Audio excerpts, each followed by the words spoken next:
What's up, everyone? I decided to go ahead and make a patch notes video, like recap video, for the 5.8 League of Legends patch. I just kind of wanted to make another video.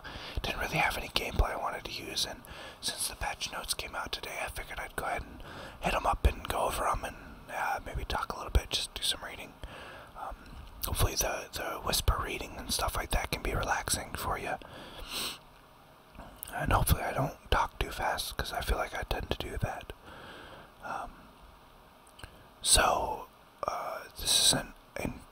This isn't a huge patch, but it does have some, like the Rise rework in Black Cleaver, and then some changes to the different maps and stuff like that. This is some casting changes as far as keybinds and things like that to make it more user-friendly. So toggles, there are two toggles at the bottom of the keybind menu. One that enables quick cast with range indicators on all keys bound by the quick bind UI. That fancy thing at the top of the menu. And one that makes it so that if you're holding down one quick cast key and press a second key, it will immediately fire the first ability. You can now individually bind keys to be quick cast with a range indicator, but it requires you to manually bind each that you want. We wouldn't get it stuffed into the quick bind hotkey UI without some considerable recombobulations. The word choice is fantastic. Added a new option, disable HUD spell click, where abilities can now be aimed through the HUD, unless the ability can normally be aimed through self-ally portraits. Technically, this doesn't affect the minimap or rolling out a second change below. Fixed the bug where a player would misfire their ability in a different direction if their cursor landed on the minimap.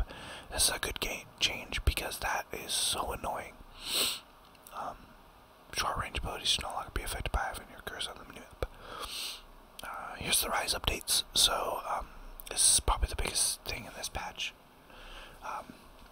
It changes visual effects, audio and icons, lower base mana regen but higher mana regen growth, lower armor growth, which is good because he gets really tanky really easily. So his new passive, excuse me, his new passive is casting a spell grants a stack of arcane mastery for 12 seconds. At 5 stacks, Rise becomes supercharged for 3, 4, 5, 6 seconds, increasing with the ranks of Desperate Power, gaining a shield that blocks 20 plus 5 per level, plus 8% of maximum mana damage, and causing his spellcast to reduce the cooldown of his other spells by overload's cooldown to a minimum of 0.25 seconds. I think this is going to be really, really strong. That shield can actually, that can get really, really strong. The 8% is a decent amount. The base amount isn't huge, but I mean, 5 times 18, that's, wow, I'm 40, so 90. I mean, that'll get up to 110 at max level base, but then it's the maximum mana, and it has a decent, like a pretty low cooldown, so it'll get that shield quite a bit. So prolonged team fights, which happens a lot right now in this meta with all the tanks, so prolonged team fights, he could be really strong because he can get shields, and if you build spell vamp or something like that, you can survive. So Q overload no longer passively grants cooldown reduction. They made it a skill shot, which is interesting, but it's good because it's not as easy. It has obviously a skill shot width because it didn't before, higher range, less mana early, scaling to more mana. It looks like an overall damage buff, but the mana ratio is way lower, way lower, but then it does increase with level. Higher ability power ratio, higher cooldown, Rim Prez, and higher base damage early, but then it's lower base damage later, so it doesn't scale as well. Lower maximum mana, lower ability power ratio, so a little bit of a nerf to Rim Prison. Spell Flux is new. Unleashes an orb that deals damage and reduces the magic resist of targets hit by a percentage, stacking up to 3 times. So it bounces enemies in Rise up to 6 secondary targets. 50 to 114 damage, and then it does have mana and ability ratios. And then the return damage as well, and then the magic resist reduction. It does percent now, which is pretty good, because it was just the base before, but now that it's a percent, like, that's a pretty good shred for tanks for sure. His ult, lower cooldown later on, but higher early. And then last, it's a shorter duration. Desperate Mastery increases Arcane Mastery's duration to 4, 5, 6 with the rank. Passively grants, oh, so his ult now grants cooldown reduction. This is crazy, because it's gonna null a lot of items on him because of cost efficiency. So if you, at the end of the game, already have a 30% cooldown reduction, you do not need to build a Frozen Heart that gives you 20%, because you are buying 10% cooldown reduction that is doing absolutely nothing for you, and that's a lot of cost efficiency that you're losing. So it's gonna be interesting to see what the new item paths are. Charm no longer adapts to unstoppable effects. It's good. Passive. Chimes will avoid spawning an enemy jungle before 5 minutes. Listen, this is actually good, like really good, because I hate playing Bard, and then like it's really nice with him to be able to get 2 or 3 chimes before the lane even starts, because you get an XP boost. But it's really annoying to be walking to lane and then, you know, two chimes spawn in the enemy jungle, and then you either risk it if you have people to back you up, or you just don't get them till later. And then this is pretty good too. A little bit more XP, so that's cool. So a little bit of changes to Blitzcrank W as far as how much it slows you and when. So with W, you can see it a little bit better from outside the bush for Caitlyn. So Mundo, they're adding, like they're changing this, which is kind of nice for last hitting.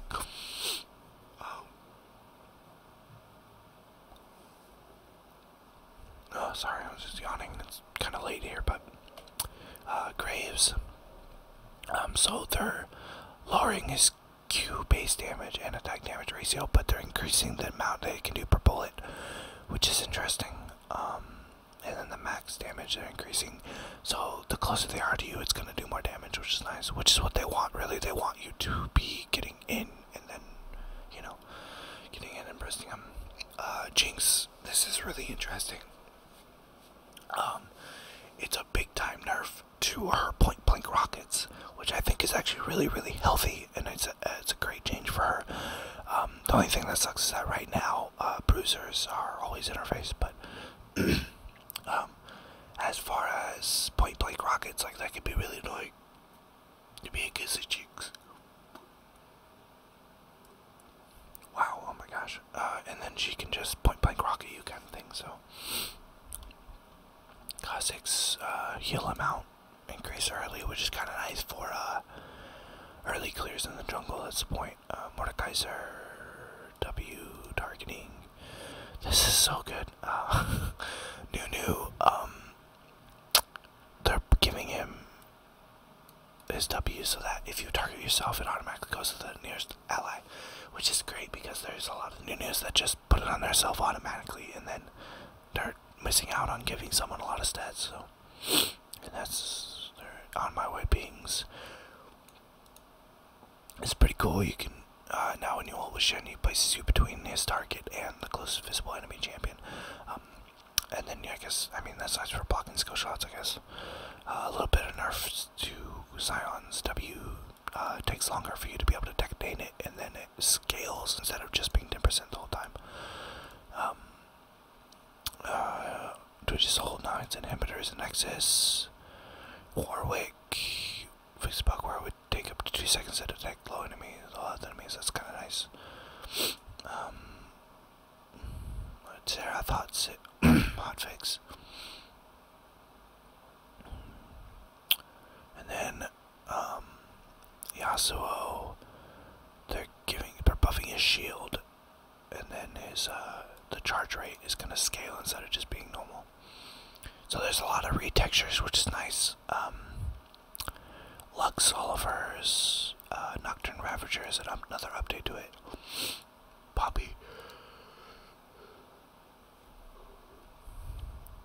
textures, Shaco textures, as well as the Jack in the Box, which is nice.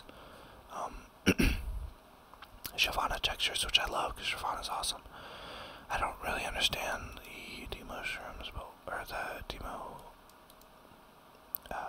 textures, but whatever. Here's the one. It's the Blood Glypher change. This is the